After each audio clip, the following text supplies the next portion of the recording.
Bonjour à tous. Bonjour. Quelle bonne matinée pour nous rencontrer. La pluie, voilà, le vin, les élections. Mais malgré toutes les intempéries, nous sommes là ce matin pour louer, pour glorifier notre Dieu et notre Seigneur. Amen. Semaine dernière, nous avons parlé de la résurrection, c'était Pâques. Et cette semaine, dans notre fédération d'église, nous sommes sur la thématique de la vocation, de l'appel de Dieu pour nous. Et moi, ce matin, j'aimerais bien réfléchir et commencer tout d'abord pour parler de cet appel commun à tous les chrétiens. L'appel qui n'est pas forcément un appel vocationnel pour quelque chose de spécifique, mais qui nous invite, chacun et chacune, à être un outil entre les mains de Dieu. Je vous invite à ouvrir avec moi un Matthieu chapitre 28.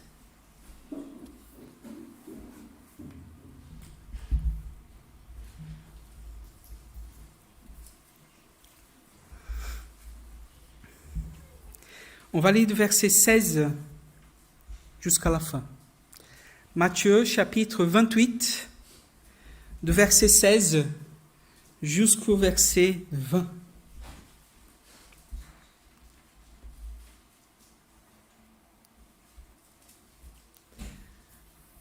Je vous laisse quelques temps pour trouver. Dans ma version Sommaire, il est dit « Les 11 disciples se rendirent en Galilée, sur la colline que Jésus leur avait indiquée. Dès qu'ils l'aperçurent, ils l'adorèrent. Quelques-uns, cependant, eurent des doutes. Alors Jésus s'approcha d'eux et leur parla ainsi. « J'ai reçu tout pouvoir dans le ciel et dans la terre. Allez donc dans le monde entier, faites des disciples parmi tous les peuples, baptisez-les au nom du Père, du Fils et du Saint-Esprit, et apprenez-leur à obéir à tous ceux que je vous ai prescrits. Et voici, je suis moi-même avec vous chaque jour jusqu'à la fin du monde. » Amen. On va prier. Seigneur notre Père, voici ce commandement que tu laisses à tes disciples. Et nous voici face à ta parole. Nous te demandons de nous parler, de nous guider, de nous enseigner, de nous exhorter, Père. Et Seigneur, moi particulièrement, je veux te prier que tout ce qui vient de moi, que tu effaces de la pensée de chacun, et que ça reste que ta parole. Cette parole qui donne fruit, cette parole qui nous change, qui nous touche, qui nous convertit. Nous te prions au nom de Jésus. Amen. Pendant plusieurs années, je pense que dans la discussion théologique sur à qui parle Jésus, est-ce qu'il parle que aux disciples qui étaient présents, aux apôtres, aux 11, ou est-ce que cette parole, elle revient quelque part comme un exemple à tous les disciples du Christ? C'est une discussion très longue, des années, mais le fait c'est que ce texte du mandat, de cette dernière parole du Christ, il va s'inscrire avec plusieurs autres textes. Nous avons lu Actes chapitre 1, verset 8, où il va dire, pas que aux apôtres, mais à tous les disciples, voilà, vous recevrez la puissance de l'Esprit qui va descendre sur vous et vous serez mes témoins. Le fait c'est que quand on regarde l'histoire des actes, on va voir que ce n'est pas seulement les apôtres qui vont exercer le ministère de l'enseignement et de la prédication. On voit des hommes et des femmes qui vont exercer ces ministères aussi, qui vont prêcher, qui vont soutenir, qui vont faire. Donc moi, je comprends, comme une bonne partie des théologiens, que cette parole, elle n'est pas exclusive, même s'il parle aux 11, c'est pas que à eux. C'est pas un mandat apostolique en quelque part, et c'est une parole à tous les croyants. Il nous invite à le suivre. Il nous invite à notre foi à prendre notre croix. Il nous invite à exercer en quelque part nos dons, nos talents, pour que l'œuvre du Seigneur puisse continuer. Et c'est ça la parole du Christ, vous ferez des choses plus grandes que moi encore. Cette parole, il vient d'abord et avant tout dans le verset 17 et 18, comme une parole qui est basée sur l'autorité du Christ. Verset 18 nous dit « J'ai reçu tout pouvoir dans le ciel et sur la terre. Alors, allez. » Ce que Christ est en train de nous dire ici, c'est que nous sommes, en quelque part, des ambassadeurs du Seigneur. Nous allons tout d'abord au nom du Christ. Donc cela nous dit d'abord ce que nous devons faire. Je ne parle pas de moi-même, je n'amène pas moi-même, c'est pas ma gloire, c'est pas Thiago, voilà comme je suis beau, j'ai fait la coupe là, voilà, j'ai taillé la barbe, voilà, regarde comme je suis beau. Non, c'est pas ma gloire, c'est pas nous, mais notre vie, nos actions pointent vers le Christ. Nous devons, toutes les choses que nous faisons doivent être au nom du Christ. Et d'ailleurs, c'est ce que Paul va nous dire en Colossiens 3. Faites tout pour le Seigneur. Il va même au-delà de ça, toutes les choses de notre travail, de notre façon de travailler avec les autres, de notre façon d'exercer notre parentalité, de notre façon d'être dans notre famille, enfin, comme je suis avec mes parents, de ma façon d'être avec mes voisins et même, j'ose dire, de notre façon de s'exprimer dans les réseaux sociaux. Parce que parfois, j'ai l'impression que certains pasteurs, voilà, ils oublient, je suis pasteur jusqu'ici, mais là, je me délivre.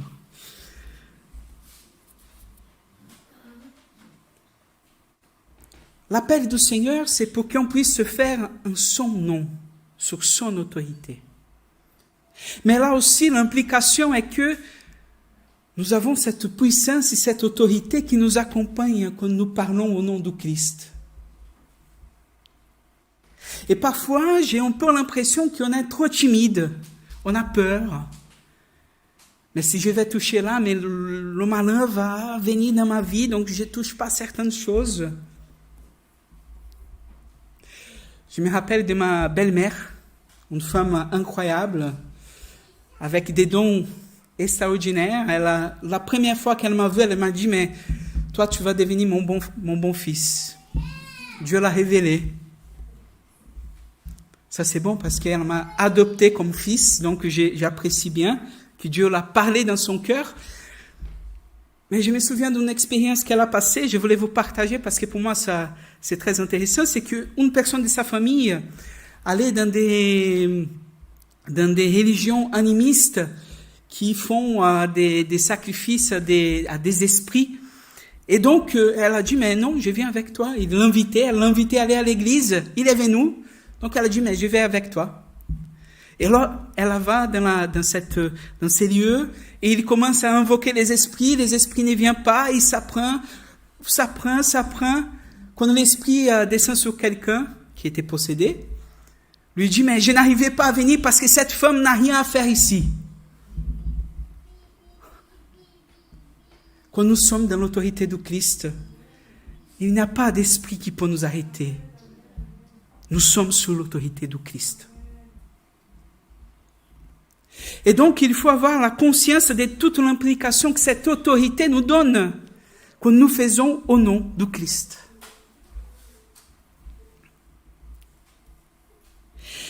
Et ce qui pour moi est très intéressant, c'est que dans une première lecture, on ne peut pas voir la forme comme l'auteur a décrit ici notre appel à tous. Donc, j'ai dû aller dans le grec. Et dans le grec, ce que j'ai trouvé intéressant, c'est que le mot qui est l'impératif qui nous invite, c'est pas le mot aller. C'est pas le mot baptiser. C'est pas non plus le mot enseigner, mais c'est le mot faire des disciples. Le mot faire des disciples, il est dans l'impératif. C'est un ordre. C'est ce que nous devons faire. L'appel du Christ ici, c'est pour que nous puissions faire des disciples. Et c'est pour ça que je pense aussi qu'il n'est pas destiné qu'aux 11. Mais il est venu à nous parce que les 11, ils ont passé. Ils sont morts. Ils ont donné leur vie au Seigneur. Ils ont construit, ils ont laissé la parole pour qu'on puisse être enseigné, pour qu'on puisse connaître le Seigneur. Mais c'est un devoir à tous les disciples de faire aussi des disciples. Et ça, ce n'est pas non plus la responsabilité, et je vais vous dire ça, du pasteur. Parce que parfois on peut penser, non mais attends, on paye ton salaire, vas-y, c'est à toi de faire. Ben non. Parce que si on entre dans cette logique, moi je vais m'épuiser à travailler jusqu'à 5 heures du matin, et on ne va pas fructifier. D'ailleurs, on va oublier d'une chose très importante, c'est que cet appel, c'est à nous tous.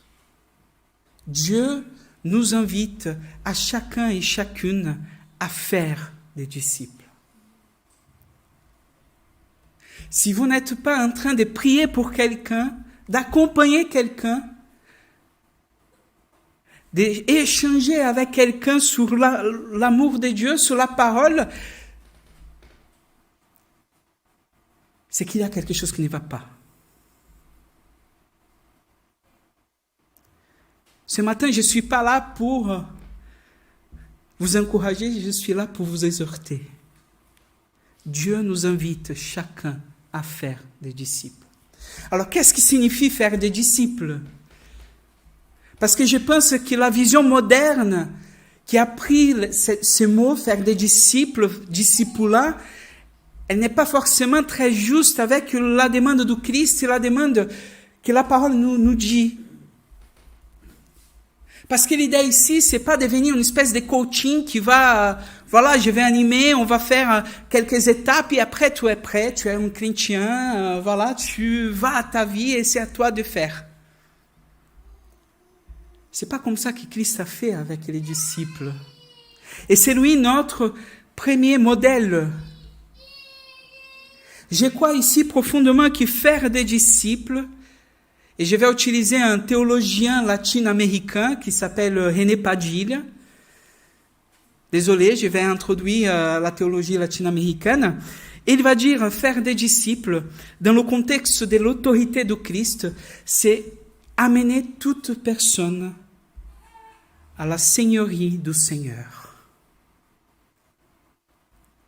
Faire des disciples, c'est amener les gens à comprendre que Christ est Seigneur.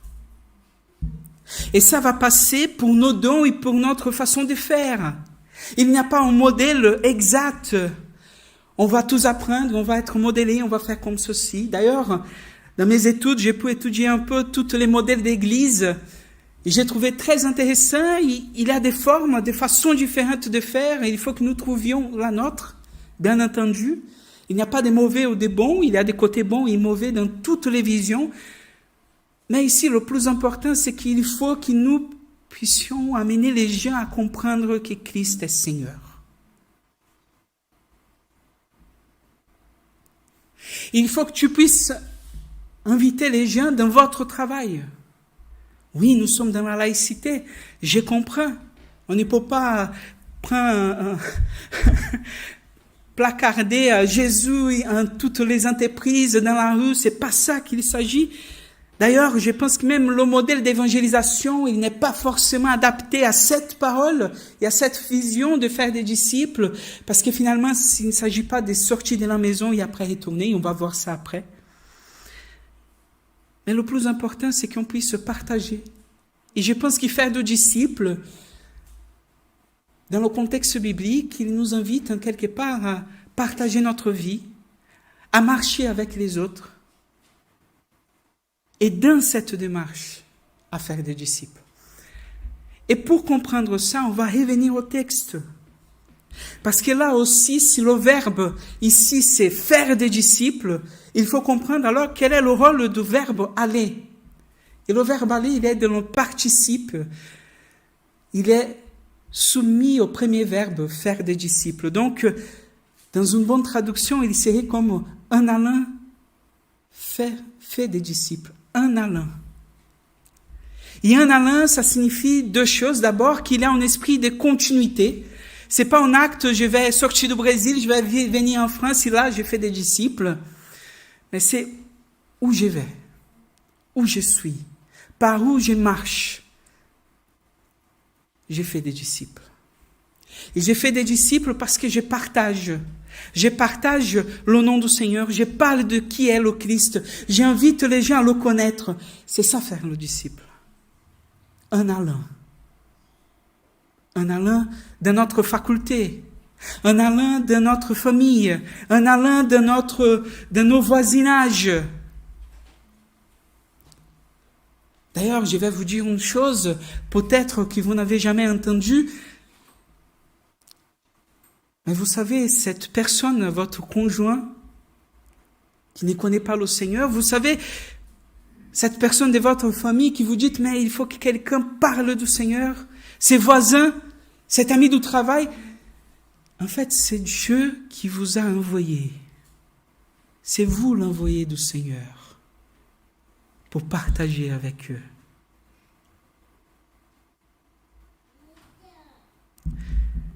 On ne se rend pas compte de la puissance et de l'autorité que Dieu nous a donnée pour faire ça. Et pour ça, on a peur, parce qu'on craint ce que l'autre, il va penser. Quelle est la réaction de l'autre? Or, la réaction de l'autre n'est pas notre responsabilité. La parole ne nous a jamais donné la responsabilité de convertir les cœurs. La parole a toujours mis dans la responsabilité de Dieu lui-même d'amener tout le cœur à lui. La responsabilité que la parole nous donne à tous et à chacun, c'est de partager que Christ est Seigneur. C'est de témoigner de ce que Christ fait. C'est de partager avec les personnes pour qu'elles, à sa place, puissent aussi goûter, voir qui est le Seigneur. Donc, en allant dans le monde, par où nous sommes, nous devons partager le Seigneur. Et là, nous faisons des disciples. Et comment nous faisons des disciples? D'abord, et là aussi, le verbe baptiser, ici, c'est dans le participe, il est soumis au mot faire des disciples. Donc, le mot baptiser ici, c'est en initiant les personnes dans la vie chrétienne, en accompagnant ceux et celles qui sont nouvelles, pour qu'ils puissent venir et comprendre qui est le Seigneur, pour qu'eux, à leur place, puissent donner leur vie au Christ. Mais là encore, c'est une continuité. Le verbe, c'est de faire des disciples. Nous faisons des disciples quand nous partageons le Christ, nous faisons des disciples quand nous aidons les personnes à connaître le Seigneur, quand nous introduisons cette personne dans la communauté du Christ, que nous appelons Église, mais aussi en enseignant toutes choses que Dieu a laissées. Donc, d'abord, le verbe c'est on fait des disciples. Et à ceux qui ont fait des disciples, on va les baptiser. Et à ceux qui on va les baptiser, on va les enseigner. Mais notre appel fondamental, c'est faire des disciples. Deuxième chose que je voulais remarquer ici, c'est que cet appel, il est toujours dans le pluriel. Ça veut dire qu'il ne parle pas à moi, je n'ai pas la responsabilité d'aller du début jusqu'à la fin. Mais nous, en tant qu'Église, nous avons cette responsabilité, elle est partagée. Quelqu'un va s'aimer, d'autres va arroser et d'autres va récolter, nous dit Paul. Ce travail, il est ensemble. Le discipulat, c'est la communauté qui discipule, qui fait. Donc cette réalité, elle n'est pas une réalité, moi dans mon coin, j'ai fait quelque chose tout seul, un peu comme une espèce d'agent secrète du Seigneur, qui personne ne sait qui je suis. Non, c'est nous ensemble, dans cette réalité de la communauté. Et d'ailleurs, j'aime bien comprendre aussi cet appel au discipulat comme quelque chose qu'on fait de façon mutuelle. Parce que la parole, à plusieurs reprises, va nous rappeler notre communauté, notre communion. Elle s'y passe dans l'amour. J'aime mon frère et mon frère m'aime. Elle se passe dans l'accueil, quand Paul nous invite à nous accueillir mutuellement dans le Seigneur. Elle la passe dans le défi des difficultés, quand Paul nous dit « Supportez-vous les uns les autres ». Il y a des frères qu'il faut supporter. Non, pas toi. Hervé, toi, tu as le plaisir. Supportez les uns les autres. Il y a ce mot qui dit « Exhortez-vous mutuellement ». Donc, en quelque part, la parole nous met dans cette fait de faire des disciples, mais en quelque part, nous faisons des disciples mutuellement quand nous partageons notre foi, quand nous nous exhortons mutuellement, quand nous partageons ce que le Seigneur nous donne, quand nous louons le Seigneur par nos prières, nous encourageons, nous nous exhortons, nous nous aidons. Je pense que le mot ici, faire des disciples, n'est pas dans le sens où j'ai fait mon disciple, mais j'ai fait des personnes des disciples du Christ. Le mandat, c'est pas que moi je deviens le maître, je vais vous enseigner, je vais parler du grec, alors le mot morphée qui vient de... Non, c'est pas ça, le but c'est que nous ensemble, on marche et on a comme maître, comme Seigneur de notre vie, Jésus-Christ, qui est vivant. C'est lui, le Seigneur. Nous sommes des disciples.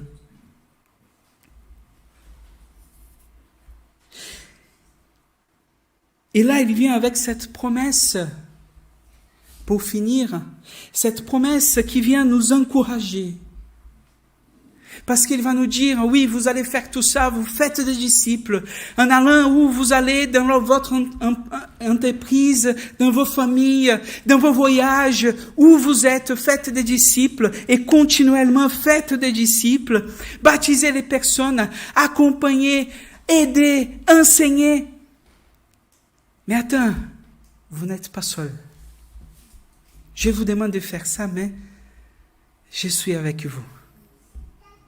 Et je suis avec vous jusqu'au bout, jusqu'à la fin du monde.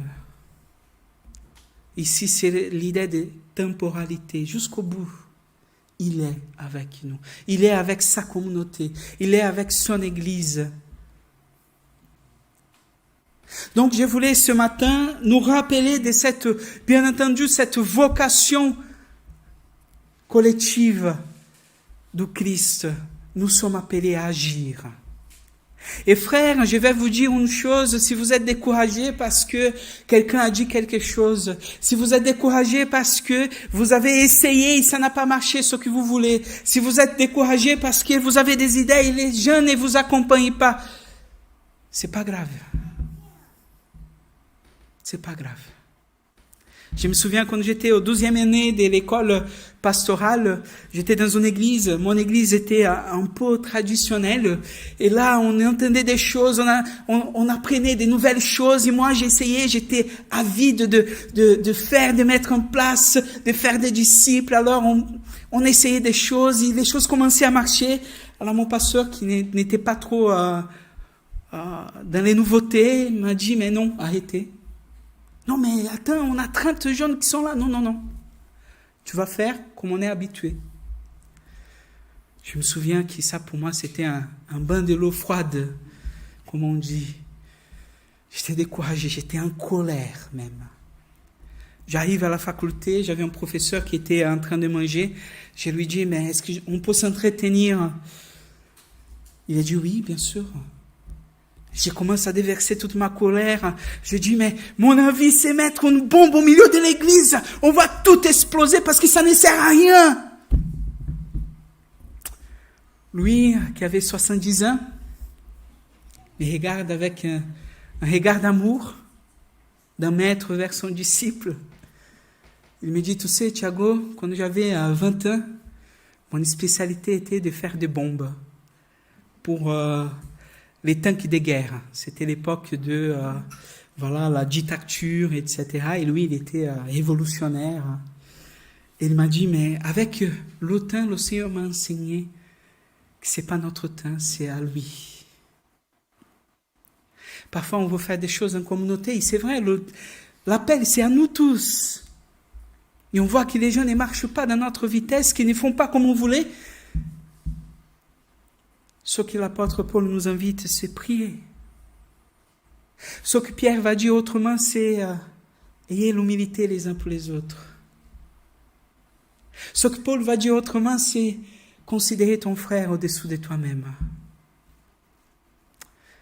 En fait, oui, ensemble, nous marchons plus lentement. Ensemble, peut-être on ne fait pas forcément la révolution qu'on attendait. Mais ensemble, nous accomplissons la volonté du Père. Dans la volonté du Père. C'est le Père qui doit faire et agir. C'est le Père qui nous appelle. C'est lui qui nous accompagne. C'est lui qui nous invite. Et je pense qu'on est trop sous nos propres forces aujourd'hui. Notre temps nous invite toujours à croire que c'est nous, c'est ce que nous faisons, c'est mon organisation. On va faire un planning, on va faire un plan d'action, on va faire... N'oublions pas, c'est le Seigneur. C'est sur l'autorité de Christ. C'est lui qui est avec son Église. C'est lui qui nous appelle. C'est lui qui fait par nous et à travers nous. Je voulais finir avec cette parole. Parce que je pense qu'on devient de plus en plus avide et vite déçu parce que les choses ne se passent pas comme on voulait. Et je pense que notre temps nous invite, nous amène un peu à une espèce de naïveté, une espèce d'impatience. Voilà, mon portable commence à ne pas être très rapide, alors je change de portable. Je suis avec un ami, il commence à dire quelque chose que je n'aime pas, je le laisse de côté, je vais faire d'autres amis. Je suis sur un réseau social, les choses ne vont pas bien, donc je sors, je vais dans un autre, etc. Donc on commence à s'habituer par notre culture de notre époque à vouloir que les choses soient vite. Je vois cette impatience aussi quand nous souhaitons que les gens changent. On veut que ça soit fait maintenant, c'est pas demain. Or, le Seigneur nous dit que j'ai appris ça avec la sagesse des anciens, que la foi, le changement des caractères, et c'est fait pas dans le micro-ondes. 30 secondes, poum, c'est prêt, on mange.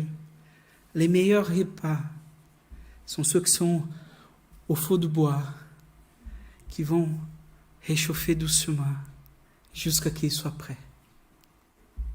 Avec le Seigneur, c'est comme ça aussi. Mon pasteur disait que pour être un bon pasteur, il fallait au moins 50 ans de ministère. Mais quand on arrive à 50 ans de ministère, Dieu nous appelle. On est prêt. On doit avoir la patience d'attendre pas notre volonté, pas ce que nous voulons, pas l'urgence que nous voyons, mais d'abord et avant tout, avoir la confiance que c'est Dieu qui est en train de faire. C'est lui qui est avec nous. C'est lui qui transforme, qui change, qui édifie. Cette vocation, bien entendu, je voulais juste finir avec 1 minute. Cette vocation, bien entendu, elle peut passer aussi par des appels du Seigneur de façon spécifique. Nous avons vu notre sœur qui est allée en Afrique. Moi qui suis sorti du Brésil pour venir en France, Dieu peut nous appeler. Mais aussi, et là encore, pour entendre cet appel, pour travailler pour le Seigneur, je ne dois pas attendre un jour. C'est aujourd'hui, maintenant. D'abord et avant tout par cet appel collectif à nous tous. Et si aujourd'hui, je suis engagé, je suis avec le Seigneur, je marche avec lui, j'ai pris pour les gens, je partage qui est le Seigneur pour que les gens comprennent qu'il est Seigneur de toutes choses. Si moi, dans ce que je vis, je suis déjà dans le Seigneur, alors là, oui, quand il m'appelle, je suis prêt. Parce qu'il est là avec moi. Je voulais vous inviter à prier. Que cette parole puisse vous encourager aussi, mais qu'elle puisse être pour nous une exhortation. Soyons-nous vraiment ouverts à faire et à continuer à faire. Ah Thiago, mais ça fait 20 ans que je suis là, que je travaille, je veux prendre la retraite. Les frères, à l'époque de Christ, n'avaient pas la sécu. Donc Christ n'a pas prévu de retraite pour ses enfants. Notre retraite sera le jour où on va arriver au ciel, où on sera avec lui. Tant qu'on est là, Dieu a un appel pour nous. Tant qu'on est là, il y a des dons et des talents que Dieu nous a donnés que nous pouvons mettre au service des uns et des autres. Qu'ils soient dans l'Église, qu'ils soient à l'extérieur de l'Église, mais Dieu nous appelle à chacun et chacune. Prions ensemble. Seigneur notre Père, au nom de Jésus, ce matin, nous souhaitons nous mettre devant toi, toi qui es notre Seigneur, toi qui nous as appelés, Seigneur, à venir vers toi. Toi qui nous appelles aujourd'hui, Seigneur, à devenir des pécheurs, à faire des disciples, à amener les gens à venir vers toi. Non pas pour notre gloire, Seigneur, mais pour ta gloire. Pour que, Seigneur, le monde puisse connaître ton salut. Pour que, Seigneur, le monde puisse connaître qu'en toi nous avons la vie. Pour que, Seigneur, le monde puisse savoir que Christ est Seigneur. Mais pour cela, Seigneur, nous devons te donner ce que nous sommes. Nous devons, Seigneur, chercher à mettre ta volonté dans notre vie. Et ça, Seigneur, parfois, c'est pas très commode. C'est même parfois un peu dérangeant de devoir changer ce que nous sommes, de devoir nous remettre en question, de devoir, Seigneur, faire l'effort de venir vers toi, même si nous savons que c'est toi qui fais tout en nous. Alors nous te demandons ce matin, je te demande ce matin, aide-nous, Seigneur, aide-nous, réveille nos cœurs à toi. Encourage-nous, Seigneur, dans ce que nous vivons, dans nos conjoints qui parfois ne sont pas chrétiens, qu'on puisse amener par notre sagesse, par notre façon de faire, qu'on puisse amener toi, Seigneur. Aide-nous, Seigneur, dans notre travail, Seigneur, même si il y a des occasions qu'on ne peut pas, Seigneur, partager, que toi, Seigneur, tu nous donnes des occasions, des opportunités de partager, de parler de notre foi, de parler de toi, Seigneur.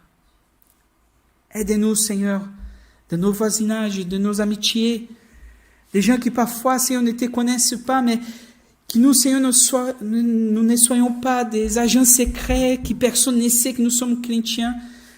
Non, au contraire, qu'on puisse se parler de façon apaisée, mais annoncer que Christ est Seigneur. Et à tout jamais, il est Seigneur. Encourage-nous, donnez-nous la sagesse. Mais Seigneur, ce matin, qu'on ne soit ni froid, qu'on ne soit pas tiède face à toi, qu'on soit froid, qu'on soit chaud, mais qu'on ne soit pas tiède. Que toi, Seigneur, tu ne trouves pas dans notre cœur un cœur tiède. Nous te prions, Père, au nom de Jésus-Christ. Amen.